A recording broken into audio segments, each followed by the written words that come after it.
It's interesting how the truth can sometimes seem mite malleable, depending upon your point of view. Like how those dime novels make you out to be something you're not? Jack, don't be starting trouble.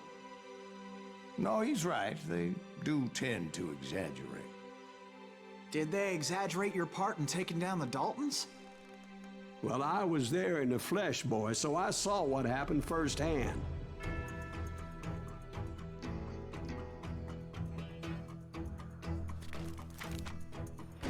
Those Daltons were lawmen once, before they all went bad, robbing banks and trains clear across the territory. Until Coffeeville, of course. I was one of the citizens who took up arms that day. Fighting on the side of right?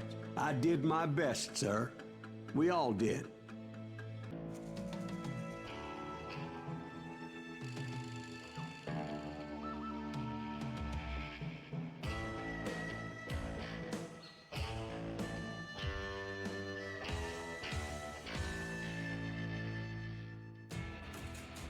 It was early morning. One of my friends was a local gunsmith, and he handed out firearms to anybody who'd take one. You see, the Daltons got it in their heads to rob two banks at the same time. Two banks on the same damn street. Story was Bob Dalton's girl was always writing about how he had no ambition. Well, you're nobody next to Jesse James, she'd say. Finally, the bastard took his brothers to Coffeeville just to shut her up. Right. It's always the woman's fault. Well, the locals recognized the Daltons right off. Before they could get away, half the town took up arms to defend their property. Their first mistake was pulling a job in their own damn hometown. The boys grew up in Coffeeville, so everybody knew them. The bank teller tricked them, telling them the time lock on the safe wouldn't open till 9:30. We got us a hero. Put some holes in him!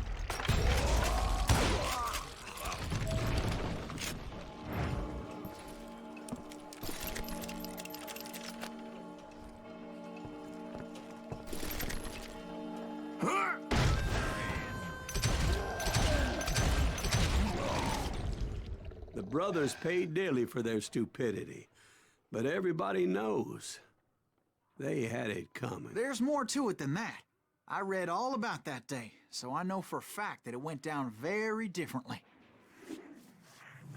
First of all, it was high noon.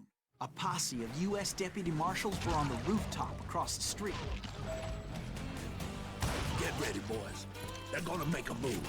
The lawmen had been tracking the Daltons for months, and now they finally had them dead to rights. Among them was a bounty hunter feared by many a lawbreaker.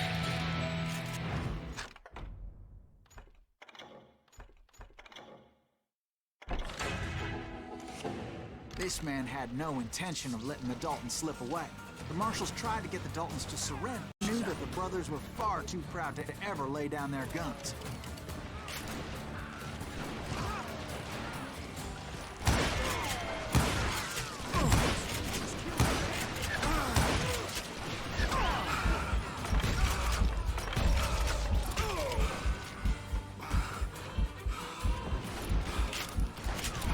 He went in there alone to confront those criminals. One of the marshals shouted, "Where are you going? Are you crazy?" Hey, where do you think you're going, dumbass? That rifle's mine. But he paid him no mind. He saw a way to get around to the back of the bank.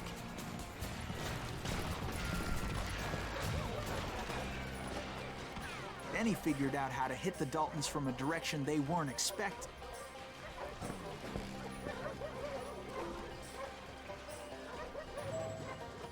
From above. Fortunately, a water tower was right there. A moment later, he was climbing up a steep ladder, laughing at danger as he did.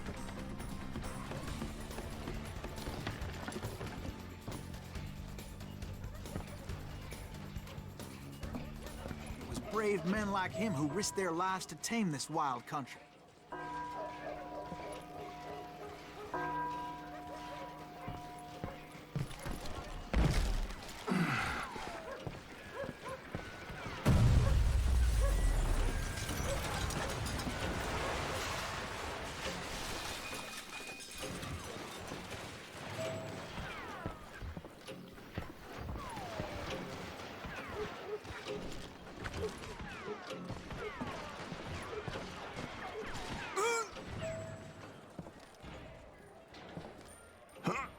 got company.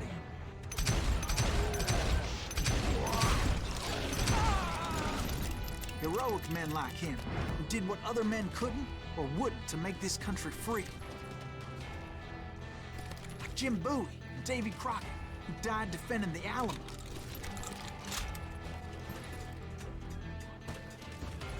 Is that Silas Greaves? Son of a bitch!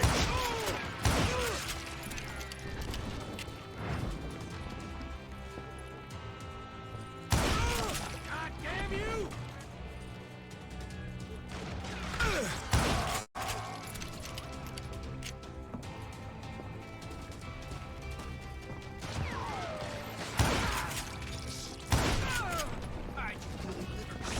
Bitch!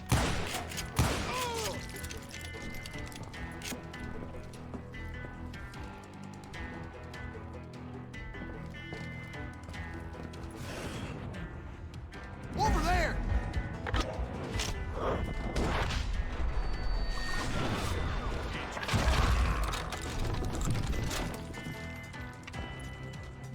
That's Silas Greaves! What the hell? Blam! He came away victorious, taking down those thieving Daltons.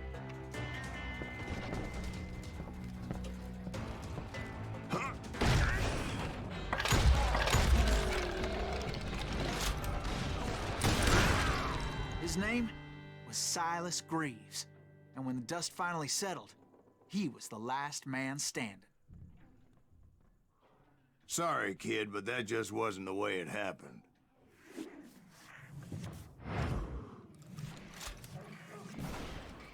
It was early evening, not high noon.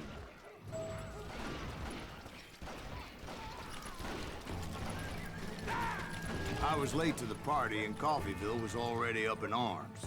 The Daltons blew up a safe, and were all set to hightail it out of there.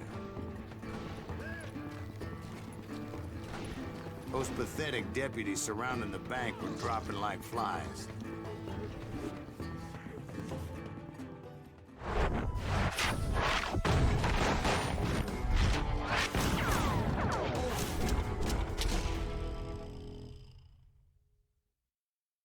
I'd been tracking those jokers for months, waiting for them to do something reckless. Finally, they did. Those stupid bastards decided to rob 2 banks at the same time in the same town where everybody knew them. But they still had friends in Coffeyville. Shoot, I dare you!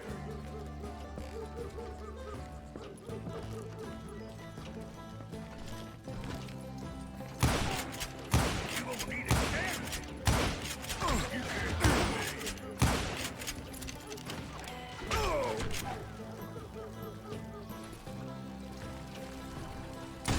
Keep shooting, I don't mind. What are you gonna do?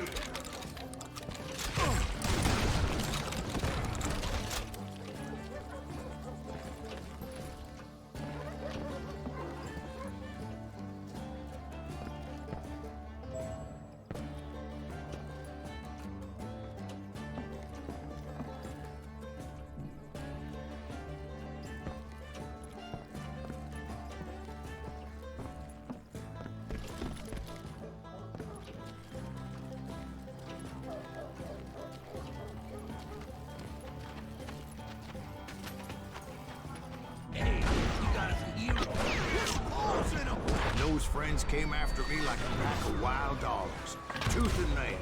They were coming at me from all directions.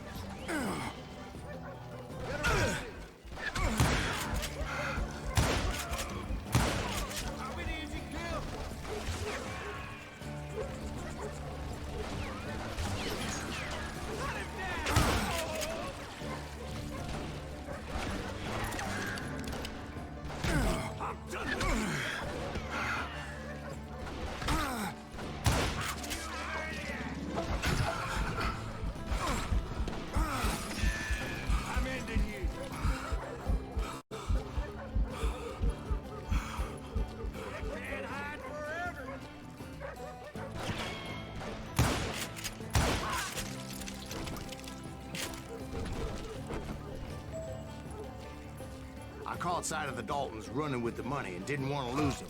Problem was, they knew the town better than I did. And to top it off, I found myself in the middle of another shootout entirely. Did the Daltons hole up in somebody's house? No, it was the Smiths, I believe. They were cousins of the Daltons. And they were shooting at the Browns, who were shooting at the Daltons. Which wasn't any surprise, because those two families have been feuding forever.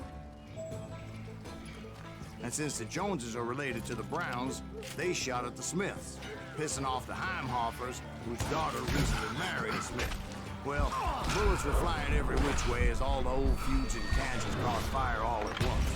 There was a hell of a lot of pissed off people in Coffeyville that day. But that's just the way life is sometimes. Shit happens. That's it for you! Assholes who can't shoot!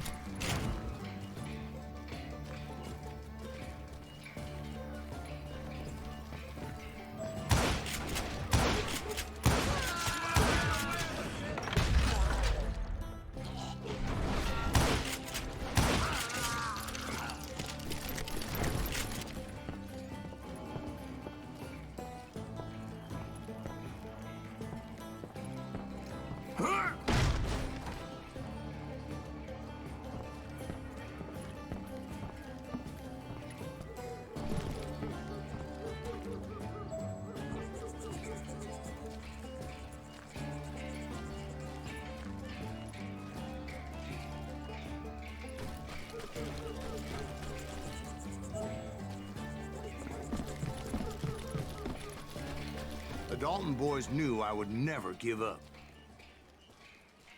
Those Daltons weren't the sharpest knives in the drawer, but they always stood together. They set a trap to slow me down and allow at least two of them to escape. The third brother stayed behind to plant me, just in case that trap of theirs didn't work.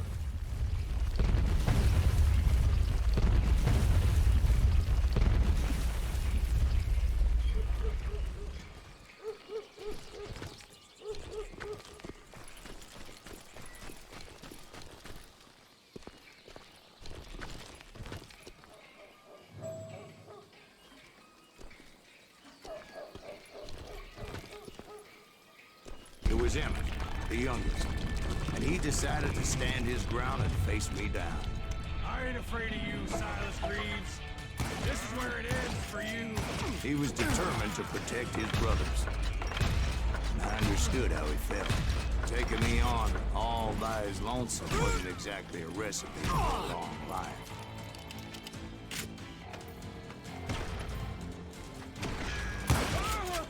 Gonna beat you like a red-headed stepchild.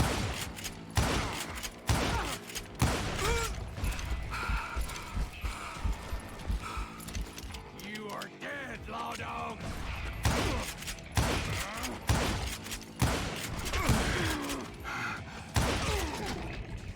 But Emmett Dalton survived the robbery in Coffeyville. He's the only Dalton who did. They say he was shot 23 times. Well, Dwight, who do you think put all those damn holes in him?